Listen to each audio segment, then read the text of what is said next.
siswa baru SMP Negeri 4 Manado tahun ajaran 2020-2021. Salam sejak. Assalamualaikum warahmatullahi wabarakatuh. Om Swastiastu, Namo Buddhaya. Saat ini, I want to introduce myself. My name's Maria Longkeng. I am as your English teacher at SMP Negeri 4 Manado. Saya akan memberikan materi tentang belajar efektif di masa pengenalan lingkungan sekolah SMP Negeri 4 Manado. Siswa-siswaku yang saya banggakan, inilah materi tentang belajar efektif. Belajar efektif.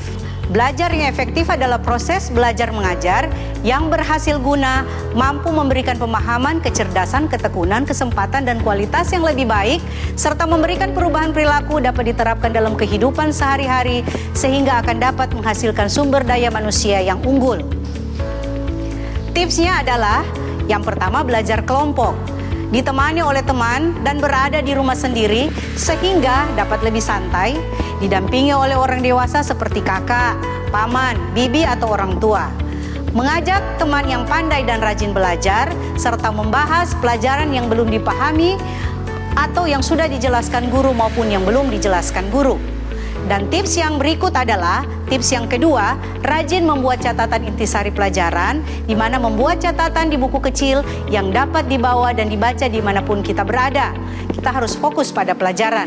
Yang ketiga adalah membuat perencanaan yang baik, membuat rencana belajar dan target pencapaian nilai untuk mengetahui kegiatan belajar telah maksimal. Sesuaikan target pencapaian dengan kemampuan yang kita miliki dan buat rencana belajar yang diprioritaskan pada mata pelajaran yang lemah. Buatlah jadwal belajar yang baik.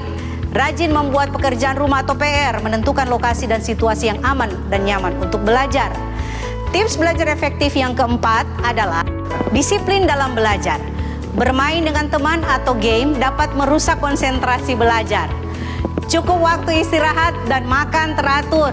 Mengulangi pelajaran yang sudah diajarkan. Tips yang kelima, menjadi aktif, bertanya dan ditanya. Hal yang belum jelas tanyakan kepada guru, teman, atau orang tua.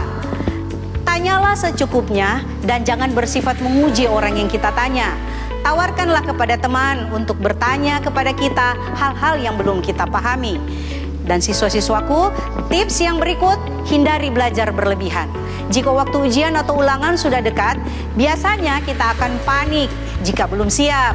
Sebaiknya ketika akan ujian, tetap tidur tepat waktu, karena jika begadang semalaman akan membawa dampak yang buruk bagi kesehatan anak.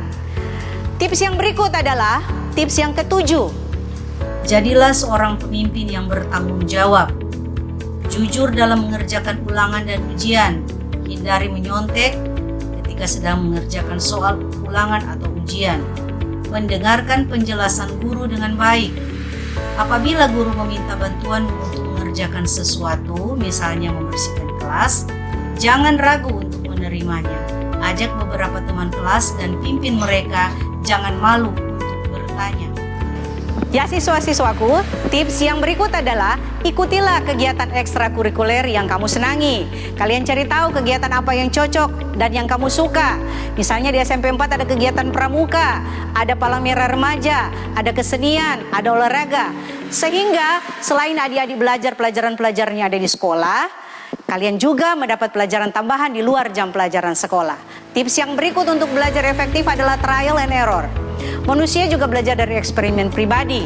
Dia akan berusaha mencari cara yang mandiri untuk memecahkan masalah yang dihadapi. Terkadang beberapa kali dia melakukan kesalahan dalam memecahkan masalah.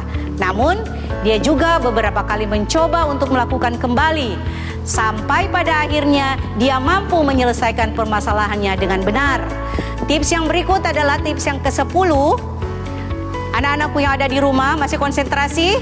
Tips yang ke-10 adalah mulailah dari yang kecil. Mulai belajar dari topik yang paling Anda kuasai atau yang paling gampang, dan setelah itu barulah dilanjutkan dengan topik yang menantang.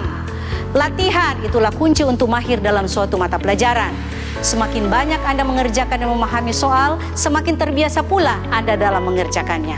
Dan yang ke-11, tips yang ke-11 untuk belajar efektif adalah mohon bimbingan Tuhan Yang Maha Esa.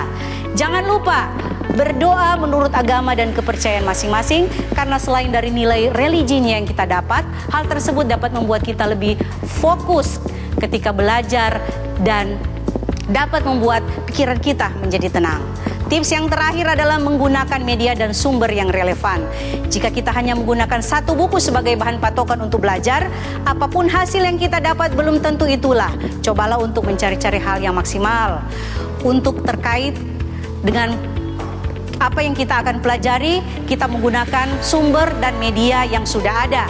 Kita bisa mencari dengan menggunakan internet, koran, buku sumber lain, majalah, dan media pembelajaran lainnya. Ya adik-adik sekalian, ibu yang ada di saat ini yakin bahwa adik-adik semua paham dengan materi saat ini, materi tentang belajar efektif. Terima kasih. Ya, siswa baru SMP Negeri 4 yang ibu banggakan saat ini, karena kita saat ini berada di masa pandemi COVID-19, saat ini ibu akan ingatkan tentang protokol kesehatan darurat pandemi COVID-19. Yang pertama, tetap tinggal di rumah. Yang kedua, berusaha selalu menggunakan masker bila harus keluar rumah. Yang ketiga, rajin cuci tangan menggunakan sabun dan air yang mengalir. Kemudian yang keempat, harus menjaga jarak bila terpaksa berada di tempat umum. Yang kelima, berusaha hidup sehat dengan makan makanan yang bergizi, rajin berolahraga, serta istirahat yang cukup. Dan yang terakhir, jangan lupa yang utama adalah berdoa sesuai dengan kepercayaan kita masing-masing. Stay happy, stay positive, bravo SP4, God bless you. Demikianlah siswa-siswaku materi dari Ibu Maria Longkeng tentang belajar efektif. Terima kasih.